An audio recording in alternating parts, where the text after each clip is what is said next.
Oi, gente. O vídeo de hoje é a resenha de A Pérola que Rompeu a Concha, esse livro que foi escrito pela Nadia Hashimi. Ele foi publicado em 2014 originalmente. A Nadia, ela nasceu nos Estados Unidos, em Nova York, porque seus pais deixaram o Afeganistão ali na década de 1970, que foi antes da invasão soviética ao país. Então ela nasceu e cresceu nos Estados Unidos, mas cercado por essa família muito grande, e a família tentou manter, né, as culturas e as tradições, mesmo estando fora do Afeganistão. Então, em 2003, a Nádia teve a oportunidade de visitar o Afeganistão e ela ficou muito curiosa com as histórias das mulheres que ela via ali. Ela passou a pesquisar bastante e esse livro, ele é uma ficção histórica, porque ela acabou misturando muito do que ela encontrou nos registros com as histórias de mulheres que ela acabou de conhecer. Então tem aqui uma mistura de figuras históricas do Afeganistão com pessoas contemporâneas, né, que ela foi entrevistando ali para poder montar essa pesquisa e escrever esse livro.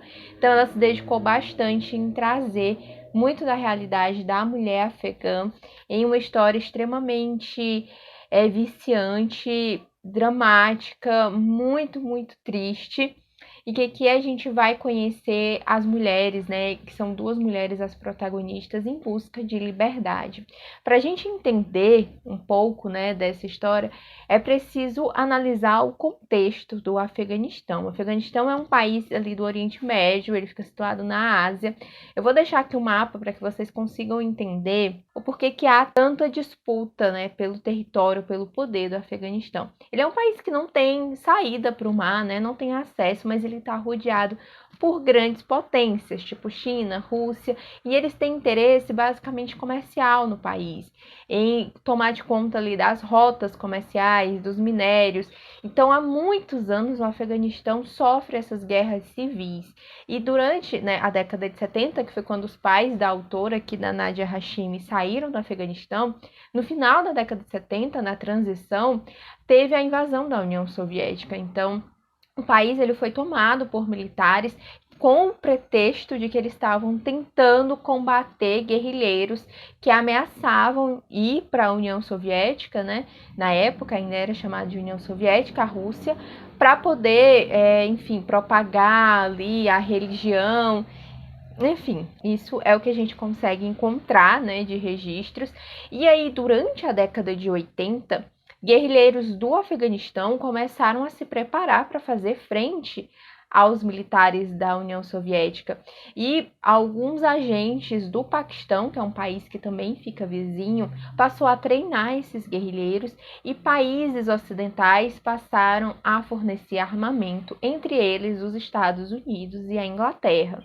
Quando a gente chega ali, né, durante essa década de 80, que passou a ter esses conflitos civis, a população ficou ali no meio, sofrendo, enfim, muitas mortes, até que no final da década de 80, a União Soviética assinou lá um acordo de paz e na década de 90, né, a União Soviética acabou. E o presidente na época, ele fornecia, né, apoio financeiro mesmo para o Afeganistão. Então, quando a União Soviética acabou, o Afeganistão ficou sem o patrocínio financeiro e o Talibã, que é o grupo, né, eles acabam vindo ali, são alguns das pessoas que foram treinadas lá na década de 80 pelo Paquistão, que recebeu esse apoio militar dos outros países ocidentais, foi quem fundou o Talibã. E durante a década de 90, eles surgiram, né, aí conseguiram retirar lá do poder o presidente, já que ele não tinha mais apoio financeiro da antiga União Soviética, então eles conseguiram tomar de conta do território. E de 94 a 96, que foi quando eles começaram a tomar as cidades, eles conquistaram 90% do Afeganistão. Então, em 96, quando eles conquistaram a capital, que é Cabul, ficou, né, meio que subentendido que todo o país estava sob o domínio do Talibã. E foi aí, né, que as coisas começaram a dar muito, muito, muito errado. Não que antes estivesse bom, tá? Eu vou até colocar aqui fotos da como que eram as ruas, as pessoas, as mulheres antes dessas guerras civis, antes do Talibã, né, antes de toda essa luta, que as mulheres e os homens eles andavam com as roupas que para nós são normais. As pessoas andavam nas ruas, as mulheres podiam estudar, é tanto que os pais da Nadia Hashimi estudaram, né? A mãe dela, o pai se formaram. Era um país completamente diferente. Quando o Talibã surgiu lá em 94, ele foi abraçado. Assim, a comunidade, a população que já estava cansada de ser dominada pelos soviéticos, eles abraçaram o Talibã. E em 96, quando eles realmente colocaram o poder deles lá e bateram, né? Estamos aqui no poder do país, foi quando os direitos da mulher começou a ser massacrado. Aí foi negado às mulheres o direito à educação, ao trabalho, a andar sozinha na rua. As mulheres passaram, né, a precisar ser acompanhadas por um homem da família e andar completamente vestida, né, que é essa burca que elas utilizam para se cobrir da cabeça aos pés. Não foi somente a vida das mulheres que foi influenciada pelo Talibã, os homens tiveram que deixar a barba crescer, enfim, o Talibã ele também tirou, né, a parte, tudo que tivesse a ver com a cultura ocidental foi banida do país, e eles têm um sistema de punição muito rígido, né, eles são muito extremistas, então quem desobedece essas regras, seja de vestimenta, seja de andar sozinho, de querer estudar, sofre as graves consequências.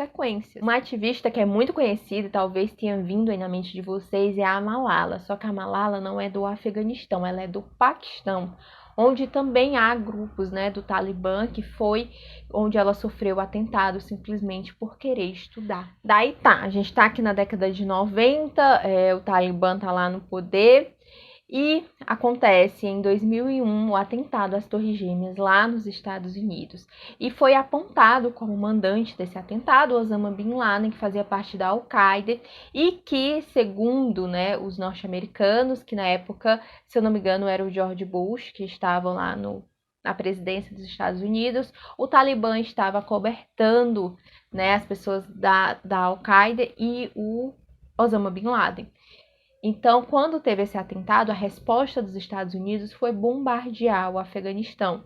Eles conseguiram tomar o poder, as cidades foram destruídas, foi uma guerra civil, assim, muita gente foi morta, para que os Estados Unidos conseguissem tomar o poder. Então, em 2001, as tropas norte-americanas, depois outras tropas também estrangeiras, passaram a controlar lá o país, mas o Talibã ele nunca deixou de existir, ele apenas enfraqueceu. Mas ele continuou recrutando ali membros, né, com sempre o intuito de voltar ao poder. Durante todos esses anos, né, aí 20 anos em que os Estados Unidos, né, mantiveram essas tropas lá, eles conseguiram mais ou menos controlar, porque sempre acaba tendo conflitos. E aí, esse ano, em 2021, eles retiraram as tropas e o Talibã assumiu novamente o poder. Só que lá em 2001, quando eles tomaram, eles alegaram que queriam realizar eleições livres, e sim, e o Hamid Karzai, eu acho que fala assim o nome dele, ele foi eleito, ele ficou primeiro como interino ali, depois ele foi eleito presidente. E assim, os Estados Unidos sempre apontam que a ideia era fornecer ali condições para que o governo afegão conseguisse sozinho controlar o Talibã, que eles não iriam ficar lá para sempre no país. Então, em 2021, quando eles tiraram as tropas, né, as tropas estrangeiras saíram do país, o Talibã rapidamente tomou de conta do país novamente. E agora as pessoas vivem esse medo constante de o que vai ser esse novo domínio do Talibã lá. E aqui é a nossa história, né, em A Pérola que Rompeu a Concha. Nós vamos conhecer primeiramente a Arahima, eu acho, né, gente, eu vou falar do meu jeito, mas tem um vídeo da autora apresentando o livro, eu vou deixar aqui no link para vocês irem lá, é legendado, então ela fala tipo assim, tá, o nome dos personagens. Enfim, a gente vai conhecer a Arahima, que é uma criança de 9 anos e ela tem as irmãs, e no início do livro a gente acompanha a luta delas para chegar na escola, porque o Talibã, ele tá meio que tentando tomar o poder ali da cidade em que elas moram, que elas não moram na capital, Mas tem os senhores da guerra, que são outros guerrilheiros que fazem frente, né, ao Talibã, tudo em nome de Alá. Então a gente tem aqui o pai da Rahima, ele trabalha para um senhor da guerra e eles estão sempre em constante conflito com o Talibã. Então as mulheres podem estudar. O Talibã acabou de sair do poder, mas ele continua tendo poder, sabe? É tipo isso. Então a gente acompanha ali no início, ela narrando, né? Os capítulos são narrados por essa menina de 9 anos, em que ela simplesmente quer chegar na escola e quer voltar, só que é muito perigoso porque elas não têm irmão, são somente mulheres e não tem quem proteja elas na rua. Os outros meninos ficam insultando, ficam rodeando elas, e aí os pais acabam achando muito perigoso deixar elas. Na verdade, o pai dela tem vergonha de deixar as filhas ali vivendo essa situação, então proíbe as meninas de ir à escola. E é aí que a mãe dela, junto com a irmã, ou seja, a tia da Rahima, começam a contar uma história da tetravó, se eu não me engano, da Rahima, que é a Shekiba, que ela, durante um período da vida, passou a se vestir como homem. E a gente vai conhecendo um pouco dessa cultura à medida em que a história vai sendo contada para a Rima. Então, a história da Rima a gente vai acompanhar em primeira pessoa, em que ela vai narrando pra gente o que está acontecendo ali na vida dela. E a tia dela vai contando pra gente a história da Shekiba. Então, é narrado em terceira pessoa, a história da Shekiba, que é essa tetravó. E a Rahima, ela vira uma baixa poste, que é basicamente pegar uma menina, vestir ela como menino, mudar, enfim, o corte de cabelo, inclusive o nome, e apresentar novamente para a família e para a sociedade como um filho. Lá é uma cultura, é um costume antigo que eles têm e é aceito assim pela sociedade. As pessoas não ficam criticando muito porque entendem que a falta de um filho homem ali dificulta muito a vida da família, né? Então a Rahima é chamada pela mãe, corta o cabelo, enfim, ela vira uma baixa poste e muda um pouquinho o nome dela para ter um som, né, mais de nome de menino. E assim, tudo muda. E é incrível porque as coisas que ela pode fazer agora que ela é um menino são coisas que qualquer criança gostaria de fazer, como brincar na rua, ir à escola, e ela pode acompanhar as irmãs dela se precisar em algum canto, e ela pode ajudar a mãe a fazer as compras da casa, por exemplo, ir no mercado, ir na feira, coisas que ela, como mulher, é extremamente perigoso, e aqui a autora deixa muito claro a importância do gênero para o país, né?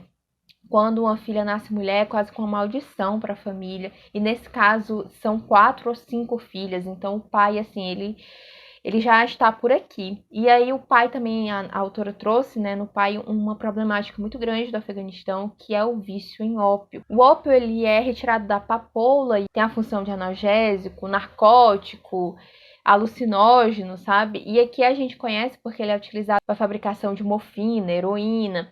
Então lá eles têm essa grande problemática que é o vício no ópio. E o pai da Rahima, ele é viciado, né? Ele, como eu falei, ele serve um senhor da guerra, mas ele já viu muita coisa ruim, ele tem os traumas dele por lutar, né, nessas guerras civis. E o vício é o que faz com que esses homens consigam realizar, né, várias atrocidades. Então é incentivado, mas ao mesmo tempo é um grande problema para o país. Então a mãe da Rahima não pode contar com o marido para ajudá-la, e aí ela precisa transformar a menina no baixa poste da família. E como que acontece isso, né? Ela tem 9 anos, então o ideal é que quando ela chegue na puberdade, ela volte para a função menina. Ou seja, ali por volta dos 12, 11 anos, que é quando a menina menstrua, né? Ela precisa voltar a assumir o papel de mulher, que é quando vão começar a procurar um marido, porque lá as meninas casam super cedo. Ai, gente, é muito triste. Então, a família sabe que uma hora vai perder o menino, né, ali, que ela vai precisar voltar, mas, gente, assim, a Rima, ela não tem noção do que vai ser perder toda essa liberdade para voltar a ser mulher em uma sociedade completamente misógina.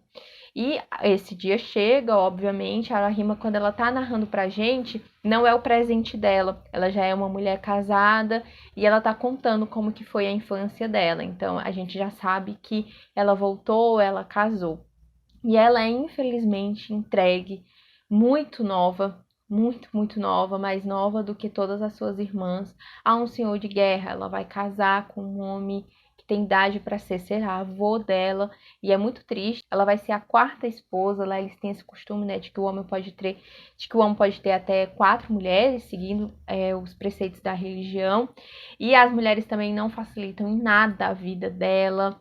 Enfim, ela é estuprada por esse homem. Gente, assim, aí a vida dela começa uma série de acontecimentos horríveis e ela vai sempre buscando forças na história da Shekiba para poder mudar o destino dela, que é o que eles chamam de Nasib, né? Eu não sei se fala assim, mas ela fica toda hora tentando mudar o que seria esse Nasib dela.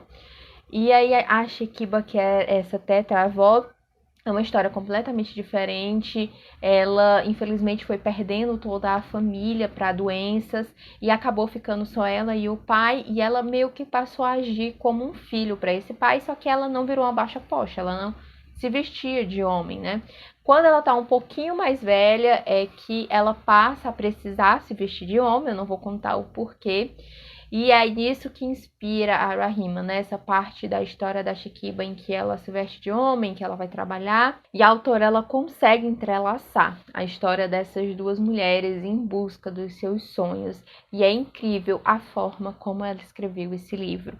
Ela utilizou de uma técnica, né, que aqui no meio literário as pessoas utilizam um termo em inglês, que é o cliffhanger, que é aquele gostinho de quero mais que fica ao final. Você pode utilizar o final de um livro para chamar o leitor para ler o próximo. E nesse caso, a autora ela utilizou muito no final dos capítulos. Os capítulos eles são meio que intercalados, é como se fosse um da Rima e um da Shekiba. Às vezes não vai de um em um, mas tem nessa essa quebra que a gente está acompanhando uma história e de repente a gente volta para acompanhar outra e tem sempre esse cliffhanger, sabe? Que você fica com muita vontade de saber o que vai acontecer a partir dali. Então é um livro de quase 500 páginas e ele é viciante. Completamente viciante. É um livro com muitos gatilhos. Aqui a gente tem violência doméstica, abuso sexual, enfim, é muito assim, a gente tem a violência, né, as punições que são aplicadas aos cidadãos que, né, ousam infringir suas regras, principalmente as mulheres. Então, é um livro muito, muito, muito pesado, mas que ao mesmo tempo você não quer largar, porque a leitura é eletrizante. Eu amei esse livro do início ao fim. Muito rápido eu já estava completamente envolvida. Então, essa é minha recomendação aqui da semana. Eu espero que quem ainda não conheça o trabalho dessa autora vá buscar conhecer. Eu comprei esse e-book muito barato, teve uma época que ficou de promoção. Eu vou deixar o link do e-book do livro físico para caso você queira conferir. A autora, eu vi que ela também tem um outro livro que se chama A Lua no Céu de Cabu e eu vou sim comprar para ler. Eu quero muito ter esse livro físico também. Então, essa é uma dica de uma descoberta que eu fiz muito por um acaso. Eu realmente só comprei o livro porque o e-book estava barato, eu achei interessante o título. Vi que iria se passar em um outro país, conhecer uma outra cultura, mas eu não tinha ideia do quão bom é esse livro. Então, eu espero que vocês tenham gostado aí. Se você já conhecia o livro, me conta aqui nos comentários. Se tiver alguma outra recomendação nessa mesma temática, eu tô gostando de ler esses livros que mostrem outras culturas. Tenho lido bastante livros também da Nigéria. Então, eu tô aceitando recomendações, tá? E é isso. Curte o vídeo, se inscreve no canal e a gente se vê no próximo vídeo.